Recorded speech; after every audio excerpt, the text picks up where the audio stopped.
Hey, we here today. My name is Miko, and I'm here today with Justin, who is my colleague. He's the digital operations consultant for Toyota Denver region. So to start with, Justin, just quick background. Where are you coming from? Yeah, thanks, Miko. So my background is in digital marketing. Over the last 15 years, I've worked on the vendor side with automotive in the automotive industry, working with dealers directly on anything with marketing, whether it be traditional marketing, digital marketing, and then also expanded into other industries as well from the marketing side. So, been doing this for quite a bit. Have pretty extensive knowledge. So, really excited to chat a little bit more about the topic we're going to go into today. Okay, and by marketing, you mean you work like for a marketing agency? Yeah, so I worked on the vendor side. So worked with various marketing agencies covering SEO, SEM, paid display, video, streaming TV, email marketing, you name it. When it comes to marketing, I've helped create campaigns, manage them, and report on those campaigns. So I've seen a lot of different campaigns run throughout the automotive industry. Okay. So the topic, what we decided we're gonna try to hit on is multi-platform approach to dealership marketing, right? Yep. So to start with, why don't you give us the outline? Why is it even important? Why can't I just have a website, pay Google a few grand to put paid ads and be done with it? Yeah, I mean, I think the biggest thing is to think about the consumer. How do we consume content these days? How do we as people read, consume content? It's definitely changed in the last, 10 to 15 years, even in the last 5 years or so. And so it's really important to understand where people are going to get their content, and that's ultimately as advertisers where we want to be to get in front of that potential customer. So understanding consumer behavior, well, I'm on my phone reading content, I'm reading the newspaper, I'm watching TV, I'm listening to the radio, I'm on YouTube, I think I already mentioned I'm on social media, just consuming content. So there's multiple ways that I like to consume content, and it varies from person to person. So it's important as a dealership or any type of marketer to stay in front of this audience. We need to understand where they are to meet them where they're at. And so by utilizing multiple platforms, you're going to be able to hit a wider range of audiences and create more brand awareness based off of that.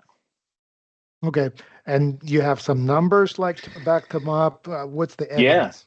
Yeah, so brands that I've worked with, when we've used more than three platforms, what I mean by platform, that means social media, um, video, search, even traditional media, we've actually seen a higher purchase rate of 287% increase versus people who use only one platform. So they're only using search. Why? Because we're thinking about everybody knows what the sales funnel is, where we're creating awareness, garnering interest, then getting into the purchase intent, and then obviously the follow-up afterwards. So we're just trying to help guide them down through the marketing funnel as well. So we're creating awareness by getting in front of them through video, through social media, and then ultimately when they search, if I'm searching for a company or searching for a specific product and I see two or three different businesses with that product, there's a higher likely chance that I'm going to pick a business that I've seen before, heard before, or been to before. So if I've not been to your store, I've not seen your dealership name before, I'm likely not going to click on your search ad. I'm going to probably click on the one that I've heard of, even though it may be a little bit further away from me. It's because it's creating more brand relevance there and brand recall because I've seen them before. So you threw some number, 280%. That explain what is that number? What exactly does it mean?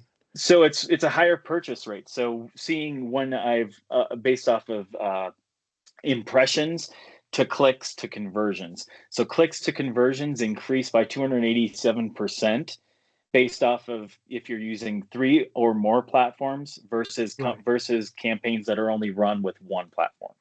So you're tripling your chance of getting a conversion by multiplying or using multiple platforms. Okay, thank you. That's easier for me to understand. That's like the Yeah, appreciate it. 280% is like, I don't know what it is. All right. Yeah, it's So a little easier yeah, that way. yeah. So basically there's evidence that you can triple your conversion for same customers by just spreading the marketing approach from just one channel to Hmm. multiple channel, at least three.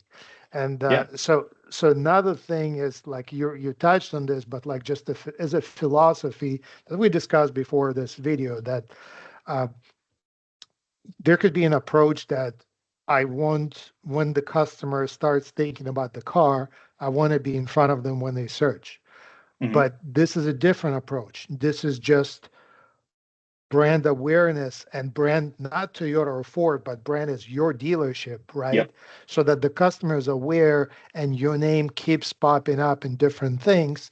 And they might not click and even watch the content, but just by that awareness, and like you threw some numbers. What's like, how many times do we need to see a name before we remember it? Yeah, 22 times is 22 times you need to be in front of a customer to become, or it's 22 times you need to be in front of someone so they start remembering your name. So the first impression, if you're only doing one or two impressions per customer that you're trying to reach, they're probably, because there's so much content out there, there's so much advertising, there's so many brands out there. To really make an impact, you need to hit somebody that many times in order for them to start remembering and having better brand recall. And when I say brand, I don't mean Toyota, like you said. I'm Yeah. talking about your dealership. I'm talking about your store, your service center. All that comes into play. Okay, cool. So pretty clear. We should do it, right? We know it. Yeah. Brands know it. Toyota knows it. Dealers allegedly know it, right? Because we keep telling them. So here's the question: why don't dealers do it?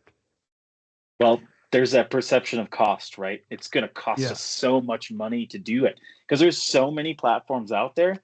Well, that's kind of a misconception, right? So there's so many other ways that we can utilize reach through organic channels like our social media following, our YouTube page, your website. Just creating video content there is going to get more information out to the customer. So creating organic ways where you can do it where there's no cost, right? Also, obviously looking at budget, but making sure you understand each platform and who they reach, because it may reach multiple audiences. For example, when I'm looking at display or looking at social media, there's a couple different ways I can target customers. There's through my organic following, right? I can boost my post to make sure more of my organic following sees it, or I can do paid. I can actually pay and target specific audiences around my dealership.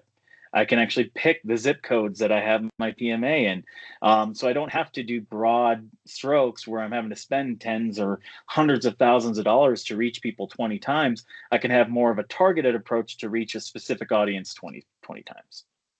Right. And like you really explain it well in marketing terms.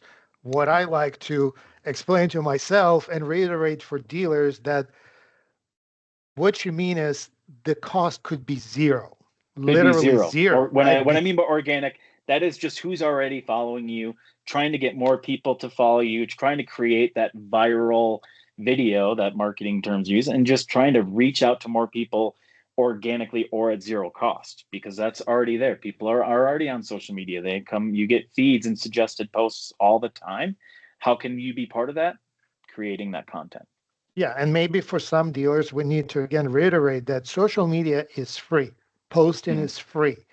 You can, Absolutely. like you said, we can boost it. And by boosting, meaning like we can throw Facebook a couple $100 to boost in a specific zip code, but Yep. we don't have to do that.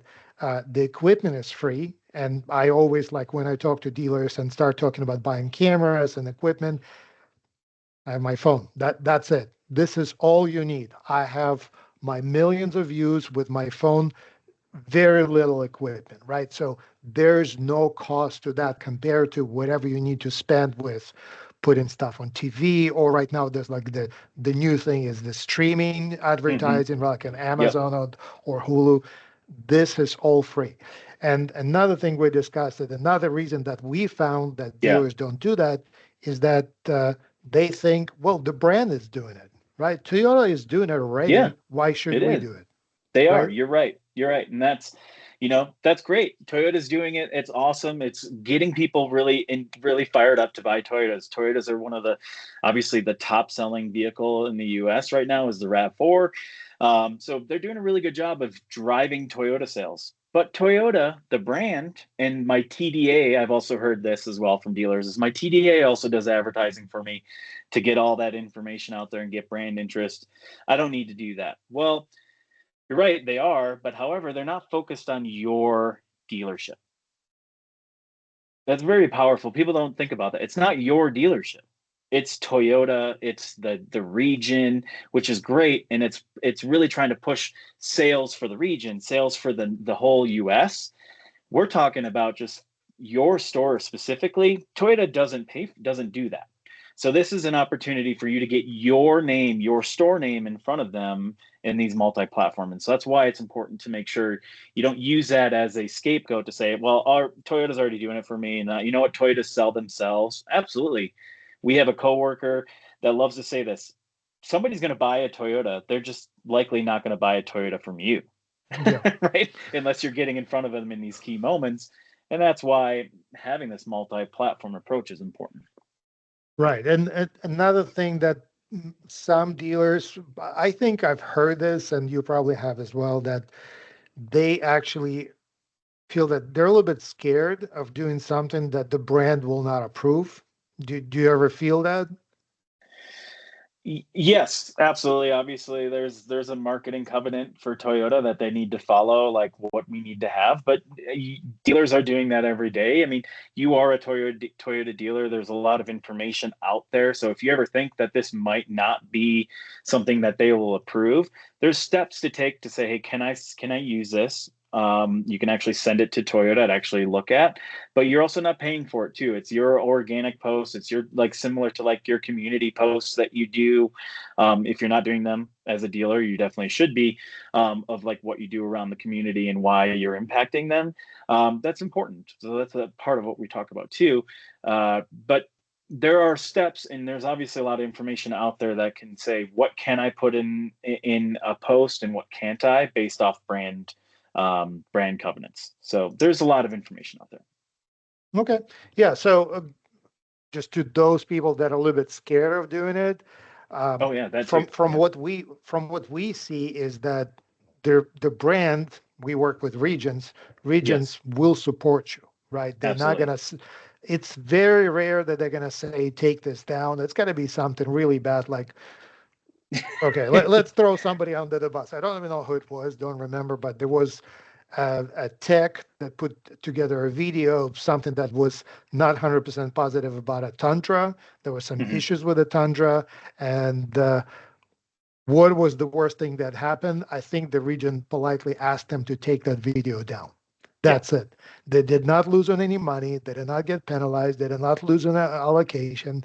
So it's really not a big deal, even if you make a mistake. correct. Yeah, and the brand also provides options to help you do this. So Toyota Social Publishing with Sprinkler that gives Okay. you an option. So let's get into that. I know we're kind of going a little bit more so into No, no, how we can make this, good, but good. So, when you're so if you're scared as a Toyota dealer or you're afraid that I'm going to get dinged for not doing something, Toyota actually provides with their Toyota Social Publishing tool through Sprinkler that you can actually mimic what they're doing nationally and post it to your local social media accounts, whether it be Facebook's, Instagram, TikTok, YouTube, even Google, even your Google business profile. right. So we get into the action plan, right? If I'm that dealer and finally I'm watching half of this video and I'm like, okay, I'm convinced now, what can I actually do? So Yeah, the easy steps is, like you easy. said, with what we know with Toyota is Toyota has Sprinkler, which is Toyota Social Publishing. I'm sure other brands have something like that as well. Hmm. And basically, it's a centralized approach. They create the content, you let them log into your social media accounts, and they will Yep. create, and you can set the sequence, you can set the frequency, right? And they will Yep. post it on your behalf. You can also pick the content too, which is really nice about Toyota Social Publishing. You can actually go through what the national brand is posting and pick which ones you like that aligns with what you want to promote, and you can pick it yourself and manage it from there. So that's another added benefit. That's a free benefit through Toyota Social Publishing, and like Miko, you said, you know, I'm sure other brands have this capability as well, to be able to do that. Yeah. And yeah, so basically, if you're a dealer and you have this option that's available to you and you're not using it, you're leaving money on the table, right? Absolutely. And then, okay, so let's say you're ready to do that, or you want to go to the next level, and you should go to next level, right? Because from our point of view, as like independent, Hmm. somewhat people looking Yeah. from the outside, the benefit of having content that's identical to the next dealer and the next dealer and the next dealer, it's better than nothing, but But that's a very low, right? Low yeah, threshold. So it's absolutely. really not great. So we discussed like, okay, we already do that. How can we go to next level? If I'm the dealer, I'm the GM, GSM, and I want to do something, I don't have a lot of money. Justin, you just promised me it's free, right? So now Yeah. it's on you. So what do I do next? What's the next step in the plan?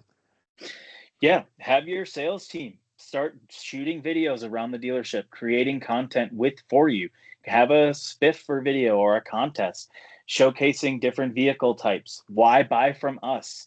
You know, Miko, you and I talk to a lot of dealers every day, and that's where we see a lot of the dealers are missing the opportunities to tell their customers or tell potential customers why they should buy from us, why our process is better than the next person. Who knows that better than the sales team that you work with? They do it every day. So let's get them to start promoting what they do. It also helps build their own brand as well, so that people want to come in and talk to them at your dealership.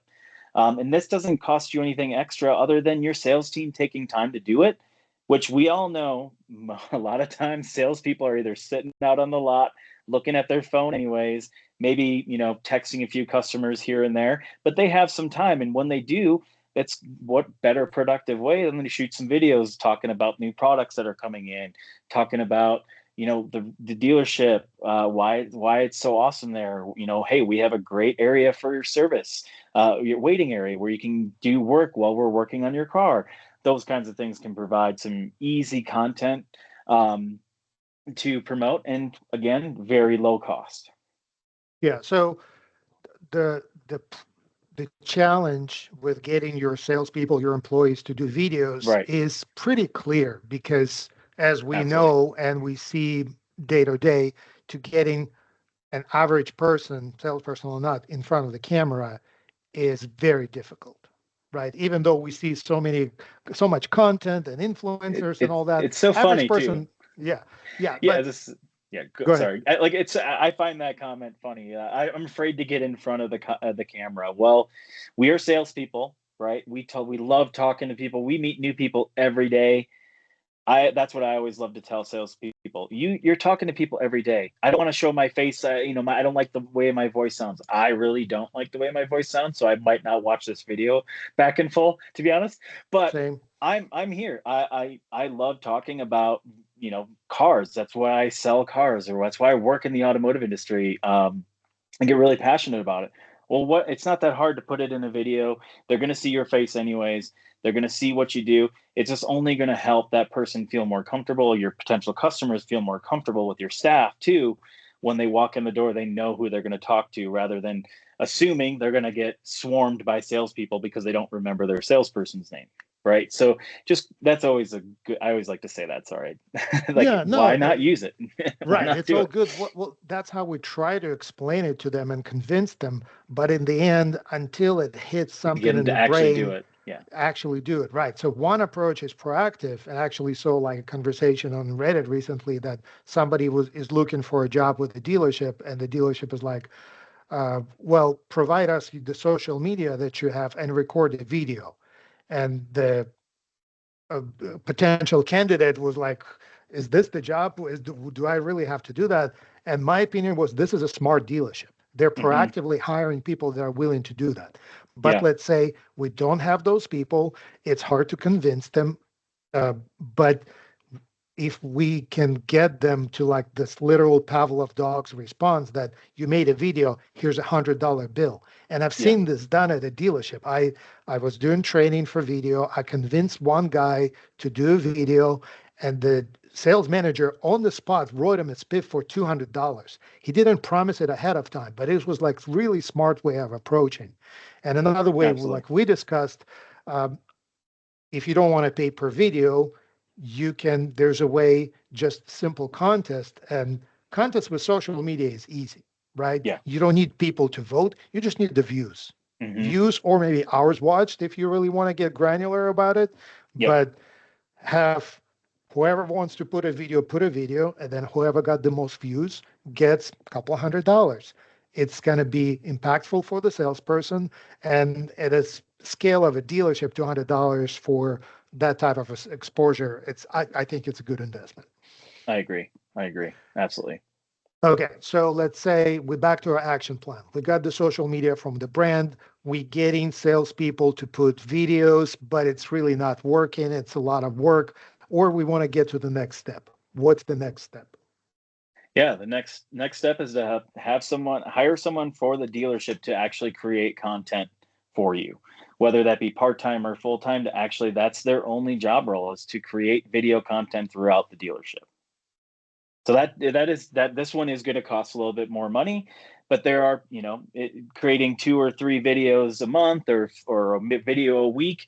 That's definitely doable, to hire somebody to create that content if you're not able to get your salespeople to do it, and then you're ultimately having consistent content and reaching out to those potential customers.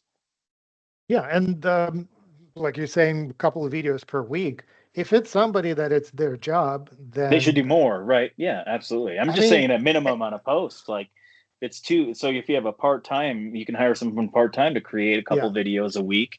Um, and we're not saying to have your marketing agency. That's not what we're saying here. Obviously, they have ability to create video, or use video, most likely from a vendor side. And I've been on this side where we utilize the brand videos. It's not your dealership videos. So when you have someone specifically hired for your dealership to do your brand, that has more impact. And that's what we're saying outside of your marketing agency, is just to clarify there, yeah, to create that content for you. yeah. And the key here is original content because we know Original. that, yeah, places like Google, they scroll your content and they can see Hmm. if it's the same Toyota commercial that 15 other dealers use, that's not as relevant as original content. If it's original, they will boost it for you. They will, Absolutely. this is how it's going to help your own stuff. And yeah, like we try to discuss like how much it will actually cost if it was my dealer. Well, it could be part-time. It could Hmm. be somebody that's a student, that'll be excited to get any money to do what they're studying and learning how to do on big scale. Yep. Um, or it could be maybe a hybrid position, right? It could be a receptionist, it could be BDC agent that's Yep. also does this, right? Absolutely.